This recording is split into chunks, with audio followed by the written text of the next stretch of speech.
started when SpongeBob was waiting all night to catch the first bus to Gumball. However, someone wanted to get ahead of him, which is quite odd considering that they're waiting at a bus stop and they're the only two people there. There's no contest for being first to get on the bus. This seems like this fan says Wyatt to take advantage of this bus boy. Do me a favor, SpongeBob, and just stand up for yourself. Say, do you mind if I cut in front of you? But I spent the night so that I could, okay, I guess. Great! We got our doormat here. Literally. It's fine. SpongeBob can still take the first bus to Gumball, right? SpongeBob! Sandy! Sandy! You are stipping your animation flames. Are you sure you want to touch the SpongeBob like that? I need your help with an experiment. Oh, you want him to help you out. Sorry, gal. He has more important things to do, like going to Gumball. Okay. Oh my goodness. This is one of those moments, huh? Sandy, Mr. Krabs, and even his own grandma all wanted SpongeBob's help. However, being the nice bus that he is, he likely accepted all of them. Has he ever learned to be assertive in his life? Also, Mr. Krabs, why on earth would you want your own employee to just say no to Paul? She's your daughter. It's your responsibility as a father to tell her the truth. I get sidetracked. Let's move on. I didn't need to see that. Let's move on even further.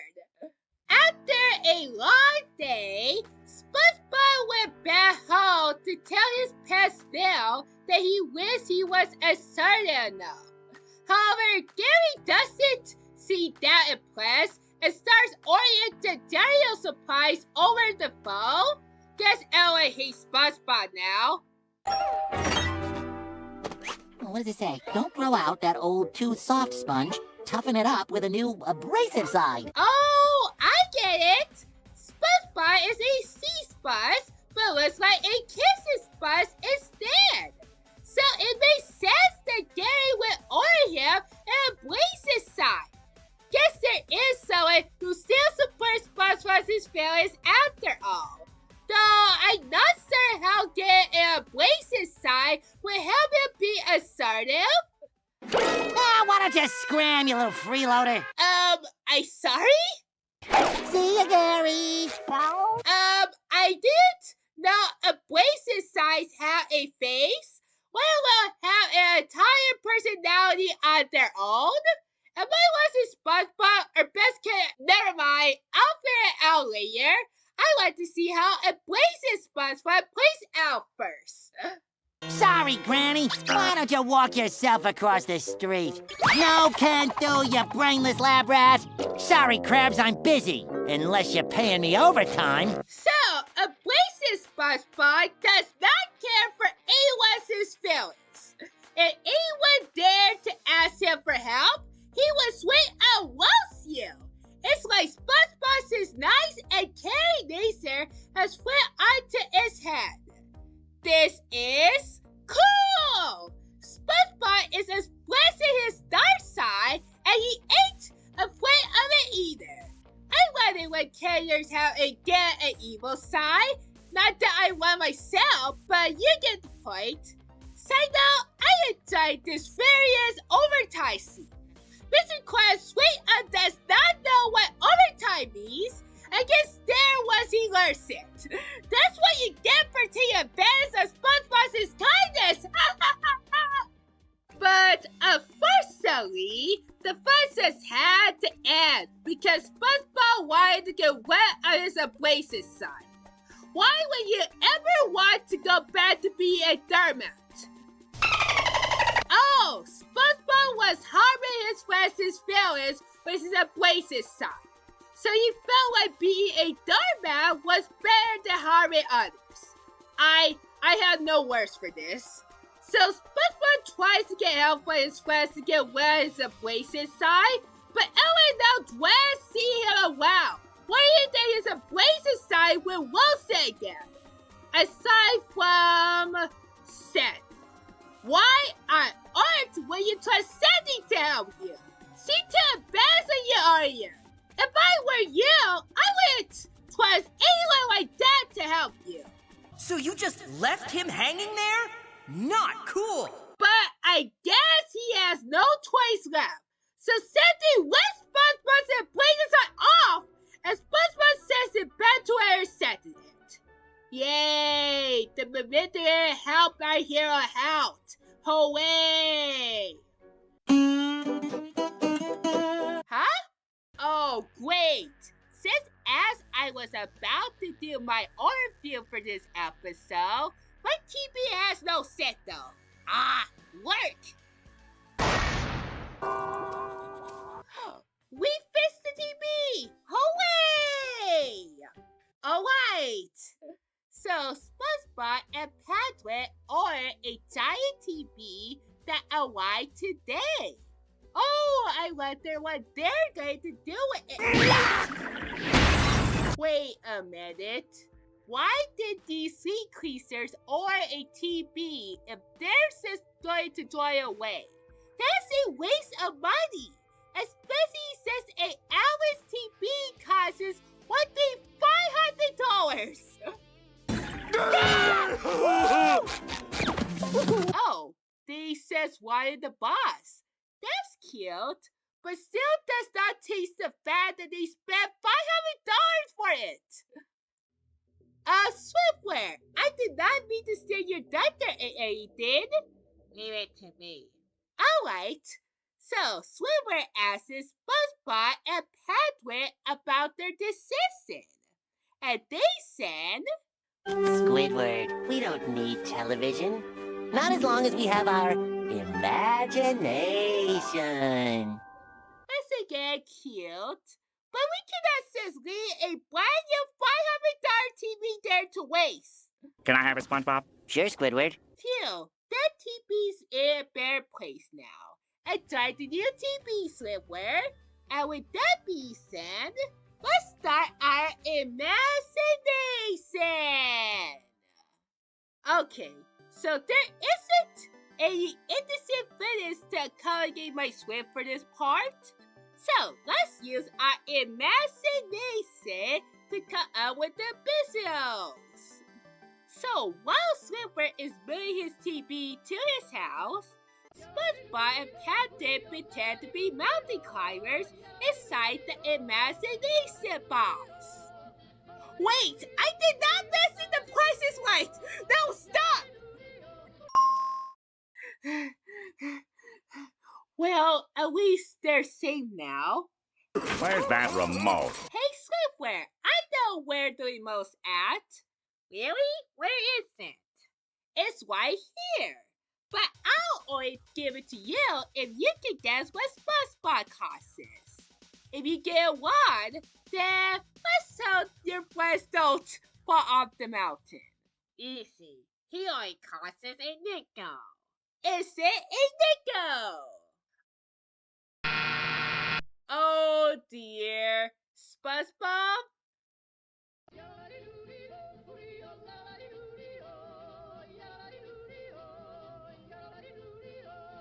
No! Stop!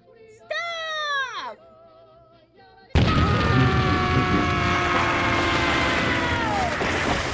Oh, I can't work. What the? Phew, that was a close one. Oh yeah! Congratulations! You won! I'll show them! Bubber, he did not want his reward.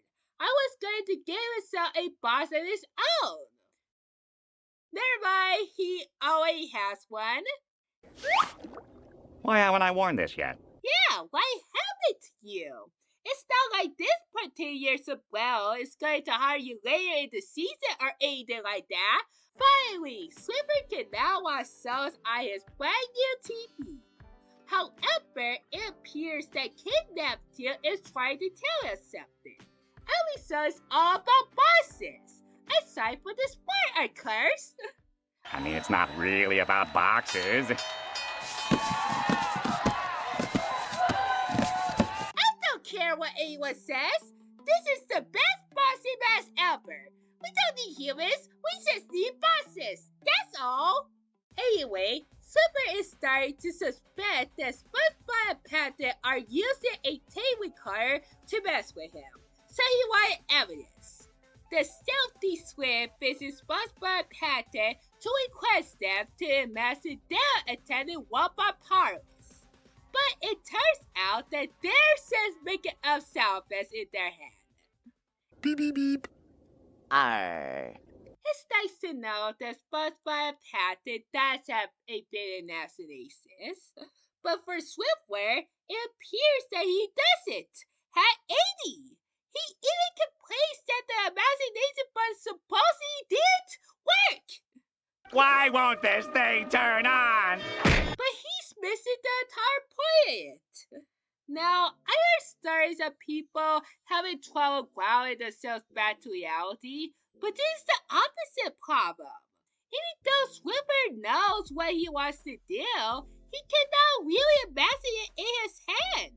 Whether this is due to depression or he's just bored with no imagination is unclear. But what is clear is that Swimmer wishes to use his imagination for his work or just have fun. Unfortunately, the swim will never reach his dreams. Or is it though?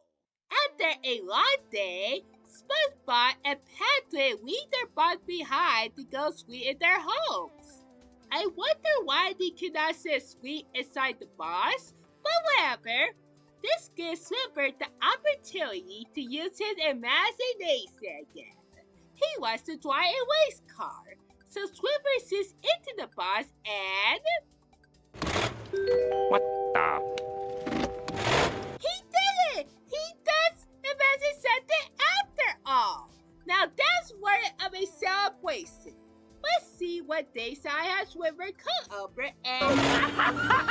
This is the most fun I've ever had! I was twin twice! So Swimmer did not really imagine his car. The sounds were coming from a garage truck, not by his hand.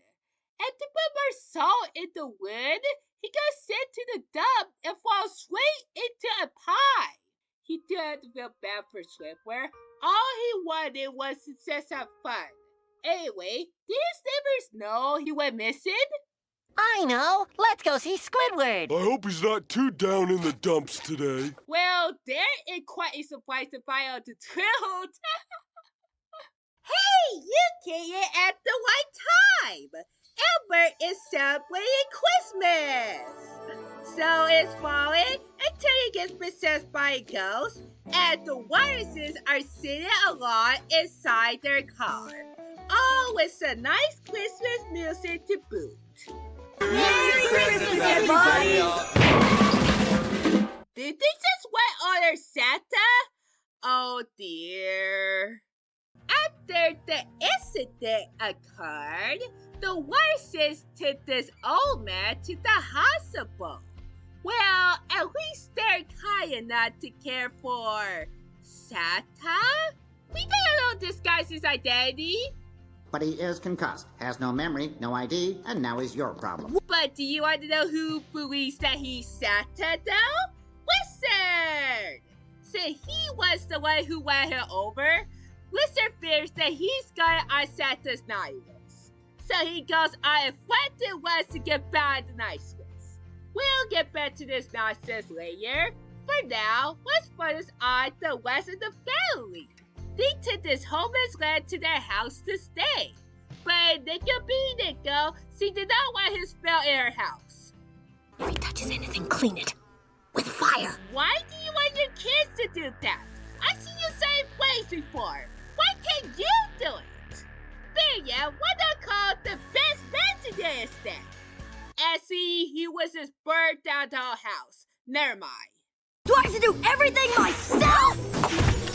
So, Nico believes that this homeless man is not Santa, where Wizard does. So what about the children, though?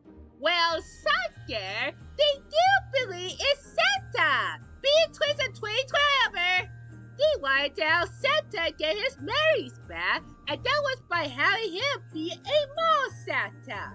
That's a sweet idea, but this didn't go exactly as planned.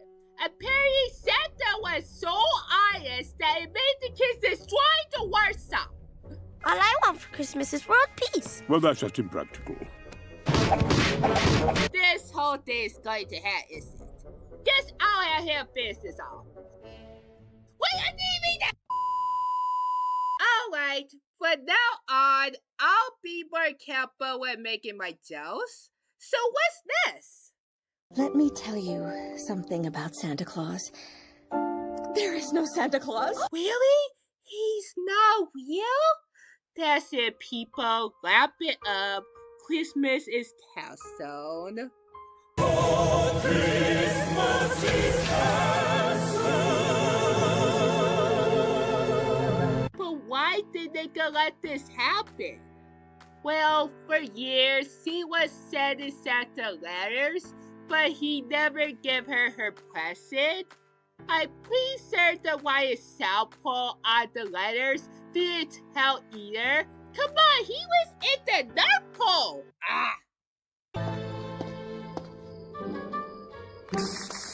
Oh no! Wizard, you can stop saving Christmas now. It's been canceled. Huh? Yes! Santa's sleigh! I'm totally gonna save Christmas. Well, look at that! Wizard has found a sleigh with a silly noble deer. But are we certain this could be Santa's sleigh, though? I was fooled by a tip that video earlier, so I ate Twisted Wizard at the It's real? Wait a minute. So if that's his sleigh, then Santa is real. But where is he? For a moment there, I almost thought that I could be Santa. Ho, ho, ho, ho, ho. Well, this is a heartwarming moment. I'm more concerned about Santa recording that queen for being hit on the head. Goodbye, enough personality unconscious. Anything's way harder to record but that.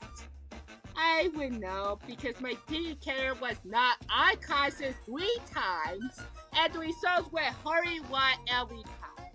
Starmaster, I think you need to take a break for him. Oh yeah, why were you question this? He's Santa. He can do what he wanted. For example, be a savage ball Santa. But we don't have time for that. We need to say Christmas. Wait, Christmas is 12? Oh no. Yeah, Santa, you know how your sleigh works. You can outwit their out. Plan B, pasta bags with some parachutes and jump. We can't do that! Your sleigh will crash! What about Christmas? Your lives are more important than Christmas. Just jump! Well, he says that pathetic is he. This is not what my Santa would do. Hashtag not my Santa. And Wizard and Gumball agree. So there is their lives to say Christmas. Is there anyone else who can help that last Santa sleigh? Follow me! I'll need. Darwin and Naive are helping them. Alright, someone! But they're having trouble playing the Christmas lights. Oh dear, I cannot look. They're gonna crash! I cannot believe it! They just came in to say Christmas! Present or not, she knows that saving her family is more important. Phew, Elle was safe and sound. Now Santa can deliver the presents before Christmas. But what about Nichols though? What? Well, this is a funny story. So it turns out that Nichols sent her letters to the wrong address, so Santa went over there to retweet them. Then he took an art visit to Albert to don't attend the day, and that's where Wizard went his order. Call it! I knew that why South Pole was the problem. Anyway, Santa delivered Nika her one overdue gift. So those that closely resemble her family. So not only can Santa supply favorite clothes, but he can also predict the future and be a 7. And that is how the viruses winning and say Christmas. Hey, everybody! Christmas is back on! On December 3rd, 2013, the viruses got a mess about all the good times they had together. It's the part of a quiz show, because we all love Gumball quiz shows, am I right? Is it me, or did we all look a bit off? So they remembered their old designs? I thought this was a fictitious show. We're gonna test drive a car. Say we need a little time to think about it. Because we're... Why did you enter one of my favorite songs? Oh, that's why. Apparently, Heather's mom is targeting the viruses for encouraging her son's bad behavior.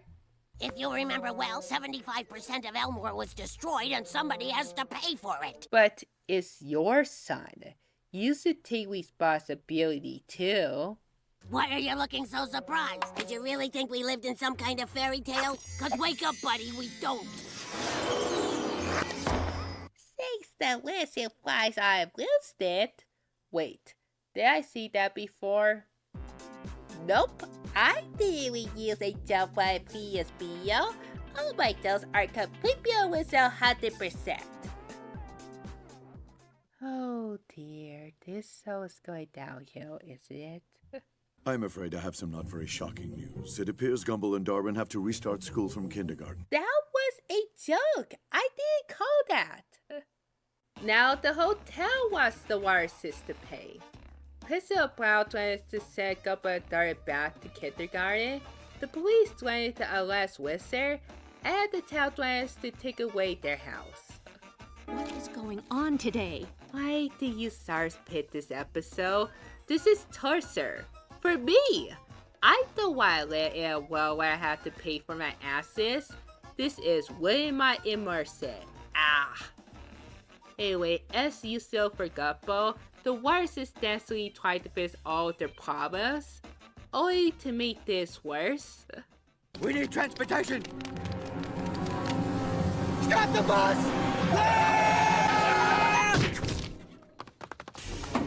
Yes, high-tech and bus is precisely what we need.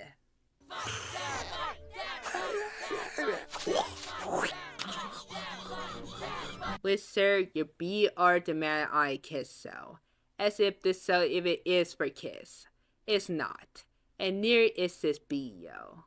December 24th, car collision with Santa Claus. I thought Seth to forget Wizard before. Did he change his mind? I knew it. This episode isn't canon, like the one before it. I'm coming in there. Mom, you can't do that! Yes! No, I mean you can't do that because he's got a restraining order on us. My very own restraining order. What is that? Despite their best efforts, the viruses were unable to resolve their issues. What they got instead was jail. What is this, Sykesville? At least my favorite character was a criminal. This is the end, guys. Show's over.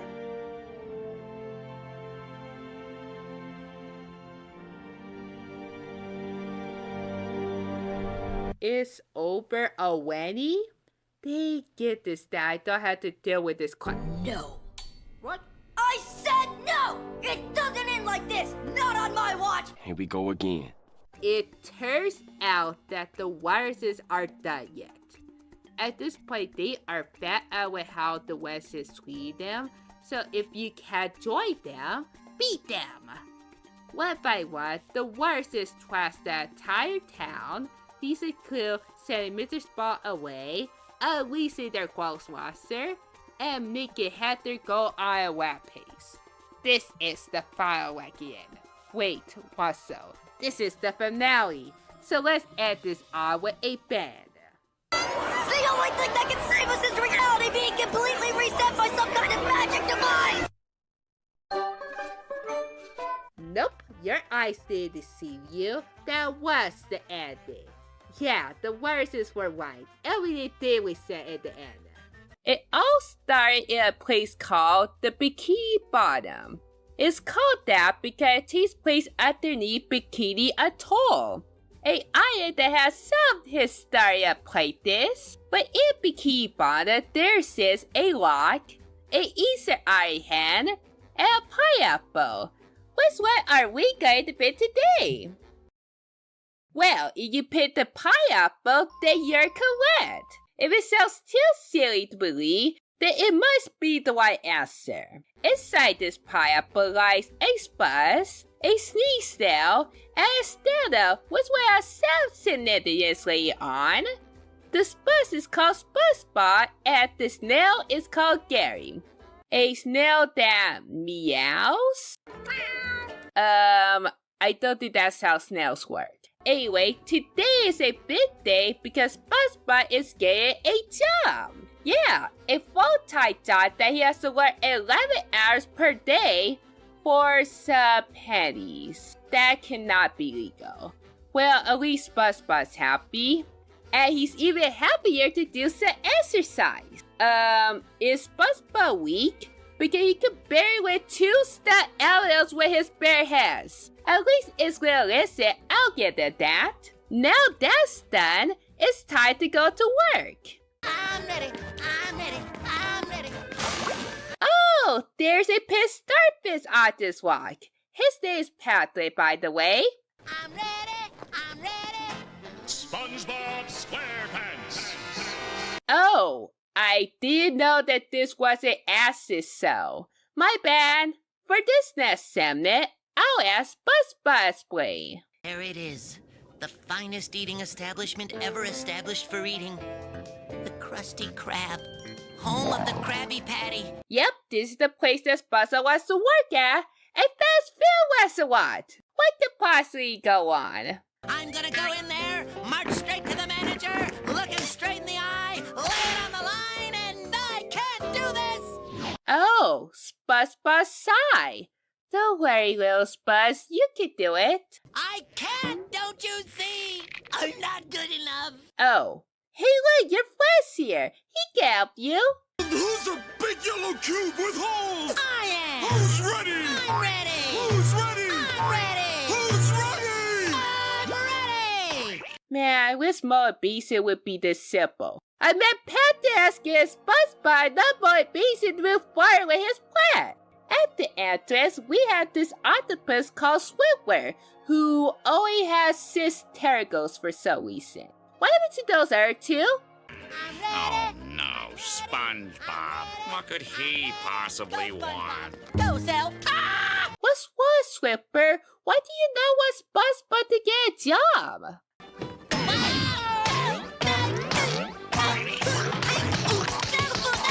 Oh, that's why he's clumsy.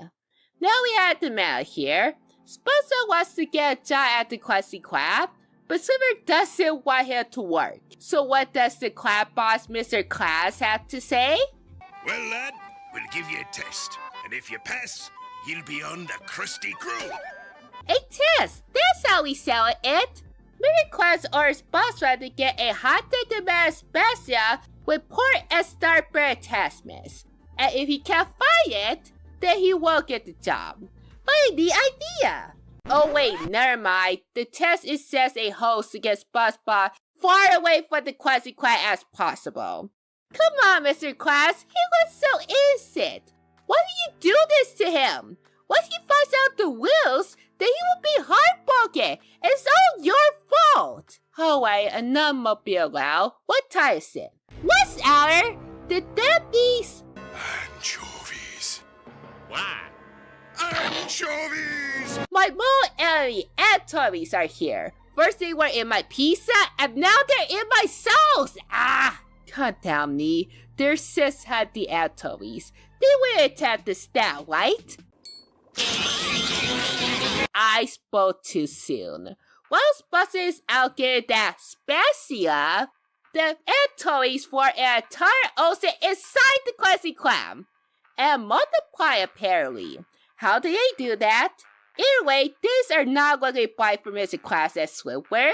See, guys, this is why you don't like the innocent people. You get attacked by the anchovies. At this point, I wouldn't be surprised if the anchovies eat you, as Spencer wants the whole establishment by himself. Maybe that's why the show's called SpongeBob SquarePants.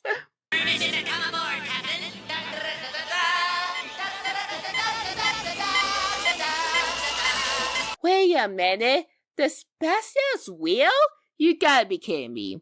A haunted event special with port and starboard attachment was real this entire time?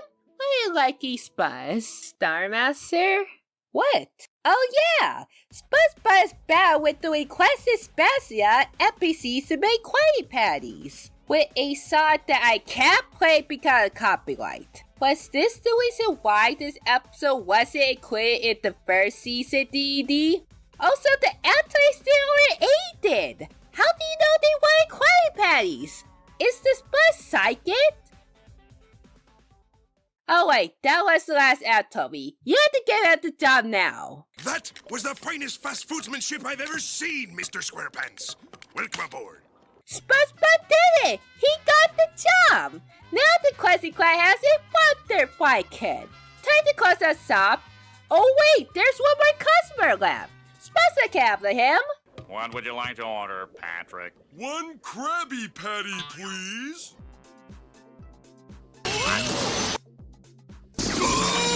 Here we go again.